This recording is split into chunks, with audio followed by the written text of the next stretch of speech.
specialities where you find girls quite interested in, you know. Basem mentioned mass communication for gentlemen. How about marketing? Girls? Marketing. Yes.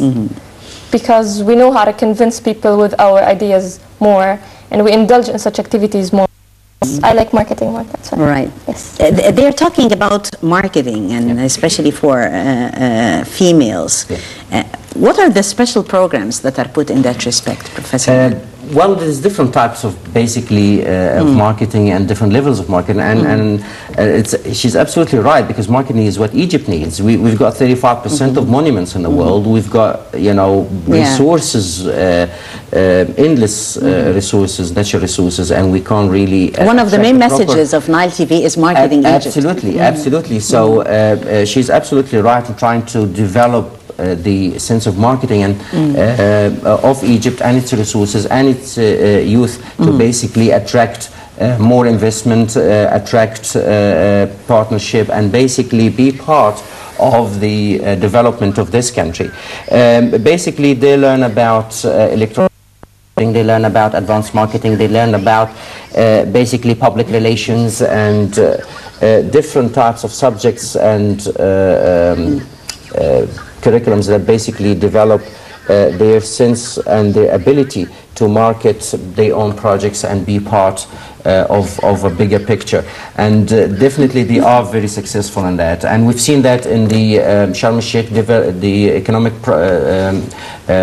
conference, where President Sisi really invited a lot of youth, because they're very well organized, able to market the country and present it in a very positive image. And definitely, this is what they need to focus on in the next few years, is the marketing aspect, definitely. Right. The country's gain of, you know, extending also a hand of help and engagement for the youth who are abroad, you know. We had just the parliamentary elections, the latest step in Egypt's roadmap, and we've seen how expats voting really made a difference, and youth participation in that respect. Did you have any sort of connections with youth abroad, and what did they tell you about such experiences? To youth abroad, elections are very critical for decision making.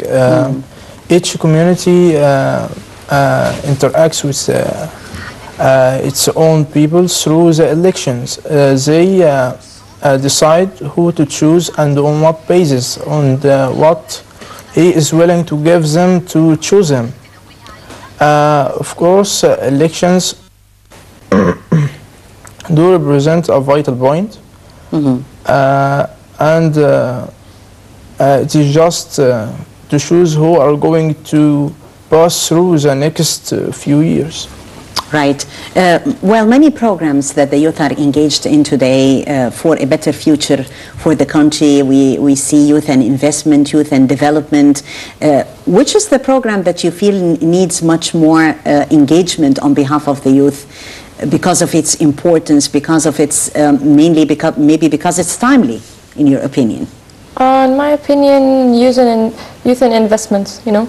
It's the much program that we need to concentrate on, since youth are more interested in such programs nowadays, and they are better motivated since they feel better sense of security, thanks to our president. Right. Well, Dr. Mehana, she's talking about more than one point which is quite effective. Talking about self-confidence and talking about marketing and also talking about investment. And today we're talking about investment in the youth at large. So working on more than one axis, what do you think Egypt's youth need today?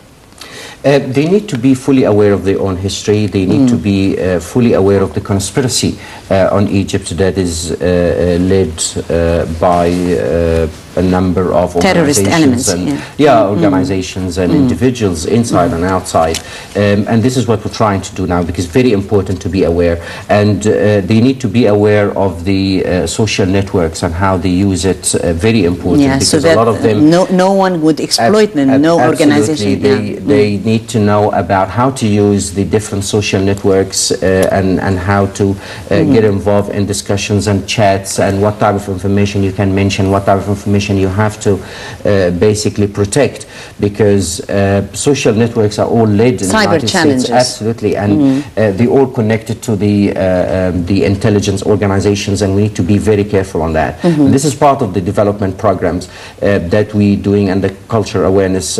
Part of what we develop them on as well is the amount of natural resources that Egypt includes, and the different challenges that Egypt faces, and how they can be part of developing Egypt in the next 10 to 15 years.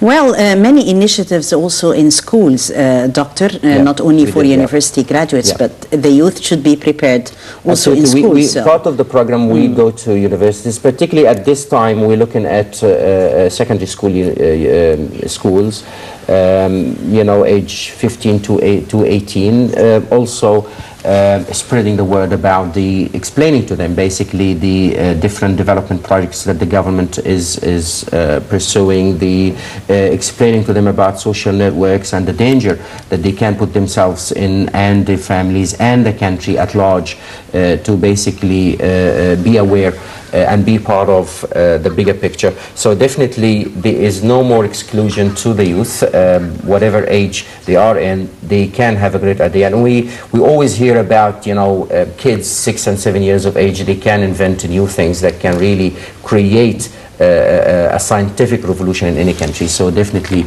there is a lot to learn. Number one is the awareness of their country, awareness of their resources, and how to get involved in building country and putting it on the right level and right page in the 21st century, basically in the next few years. Right. This leads us also to talking, since we're talking about youth and investment, we're talking also about vocational training. Yeah. Definitely vocational training. We've seen President Sisi since the election. He focuses very much on vocational training, and we've seen that very important in Europe. I think part of our culture that we like higher education, but the world has changed, and now vocational training is basically what drives countries, and we've got a lot of industries that almost disappeared because of the lack of continuity in vocational training for youth. Part of the development project that in the education field at large, the kid from the beginning, 6 to 12 years of age, will be monitored to see where he can fit in the right direction, whether it's theoretical education or scientific, or can be vocational. And this is part of the decision why the vocational training ministry went back to the actual main Ministry of Education. So vocational training is what Egypt needs. We need at least about 12 million vocational people in different industries, and basically we can retain a lot of industries that gave Egypt the competitive advantage at some point, particularly in the 60s and 70s, exporting to the rest of the world a lot of unique Egyptian stuff, and they almost disappeared. So definitely it is important, and I think with the development of the Suez Canal corridor, the Golden Triangle, the nuclear power station, we will see a lot of initiatives and programs to enforce education, vocational training into youth, and convince them that this is the right way to go, because part of it is actually understanding of the benefit of vocational training. Well, Merry Christmas will be going right now live for a short break to Bethlehem Cathedral, where we're going to bring you right now the beat there at Bethlehem Cathedral, ushering into the whole world a Merry Christmas for the whole world. And we here on Nile TV International are extending our best wishes for our dear viewers celebrating Christmas. Well, back to our topic of discussion, Dr. Mehana, and we're talking about engaging the youth. The youth themselves talked about investment, about self-confidence, about other qualifications that will really help them market Egypt and also work on themselves, how to engage them socially. I mean, we do have other social challenges that they need to feel the beat of, like, for instance, the cases of street children, how to help them, how to extend the help, because this is also a sense of belonging to their community. Absolutely. Part of the topics we covered in the actual awareness programs, it basically is how to be part of a society, not just a member of society, be part of it. Your idea initiatives must be for the benefit of society, and one of the areas that we really having a problem with in Egypt are the street kids. Part of the training program, we encourage them to basically see whatever they can do and volunteer. So we're trying to raise the culture of volunteerism, basically part of being part of your society, whatever you can do to help street kids, whatever you can do to orphan kids, whatever you can do for the kids that are basically poor or needy.